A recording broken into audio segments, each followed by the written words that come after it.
Saya itu ketemu 7 tahun itu Pak, ketemu ngeremet-ngeremet daun itu yang gondok Pak.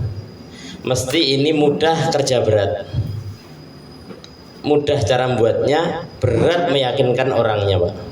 Gitu. Segampang ini, tidak perlu teknologi, tidak modal.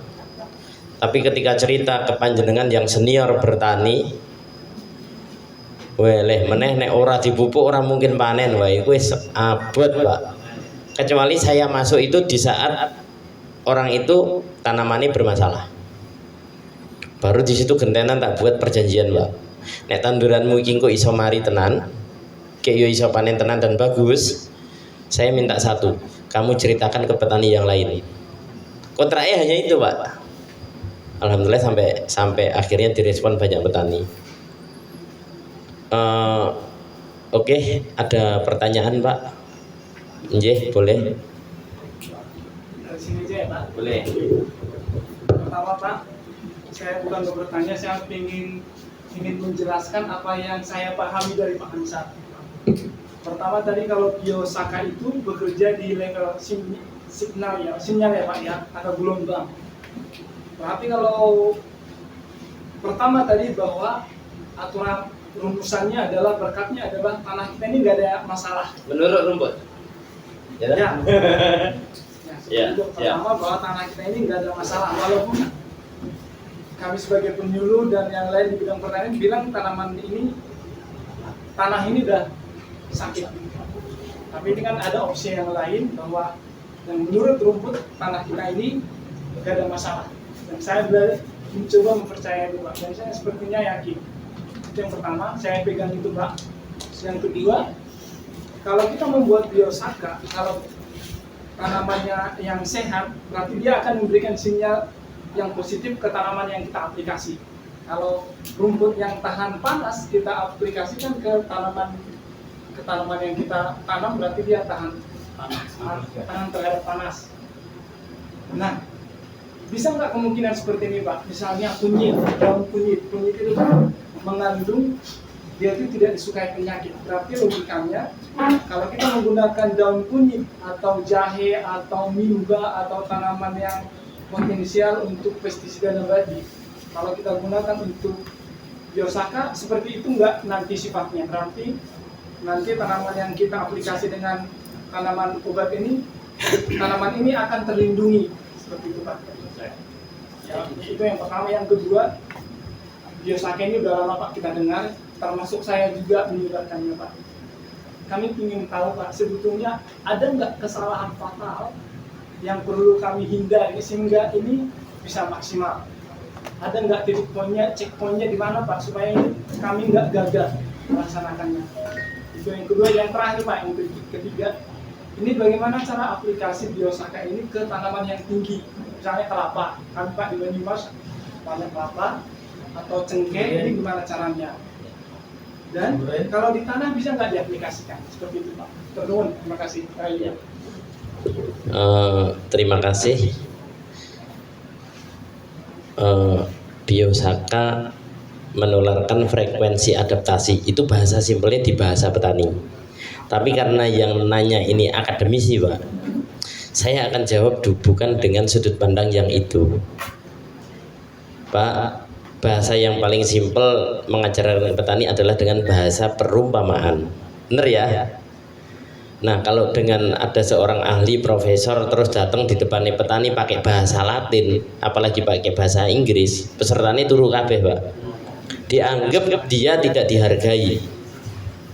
Itu kan artinya dia minta difahami, padahal yang dia audiensi itu orang yang tidak paham gitu Pak.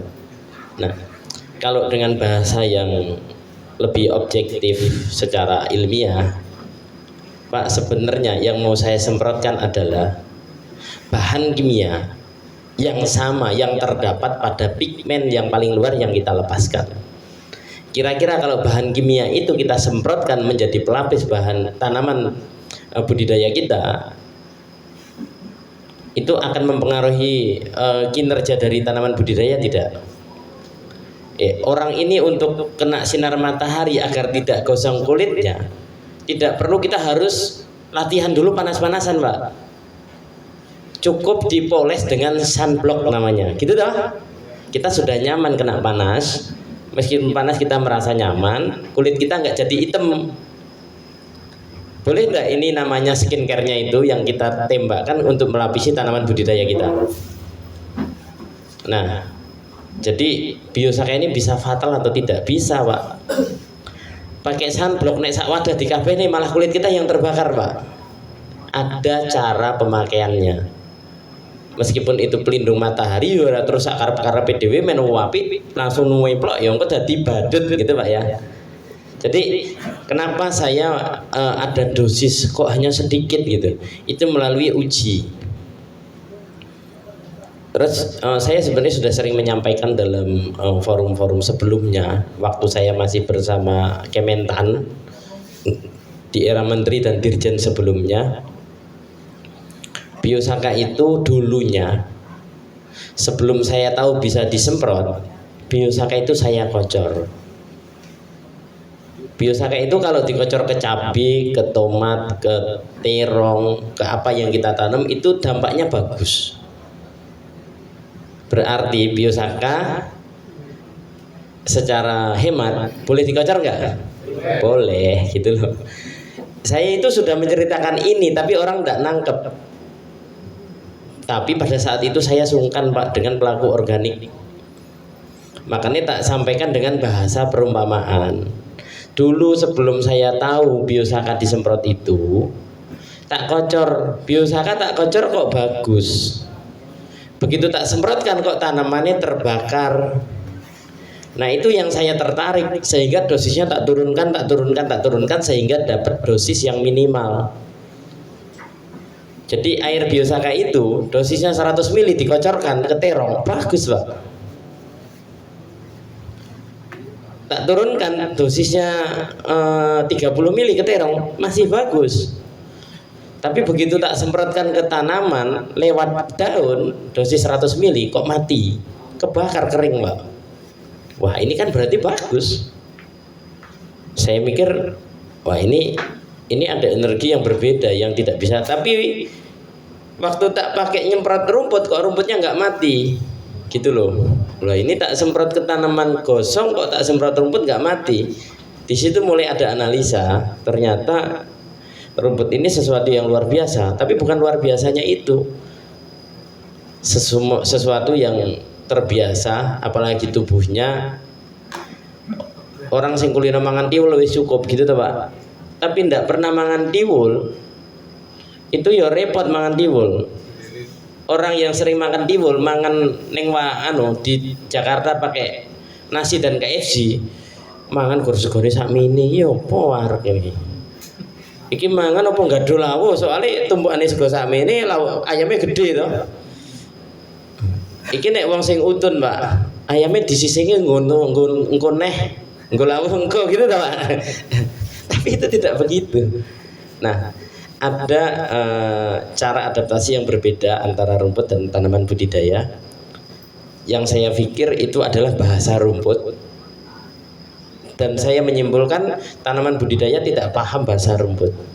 Nah, karena bahasa rumput ini bekerja dengan sinyal atau gelombang yang dikeluarkan oleh tanaman itu, yang sering kita pahami sebagai alelopati. Toh saya lihat rumput satu dengan yang lain mampu beradaptasi satu sama lain di tempat yang sama, tumbuh sama-sama subur. Itu yang saya pikirkan, jangan-jangan sesama rumput punya bahasa frekuensi yang sama, sehingga hidup berdempetan pun nggak rebutan, gitu. Berarti untuk bisa membuat ini beradaptasi bersama dengan jagung dan padi harus paham bahasa rumput, gitu.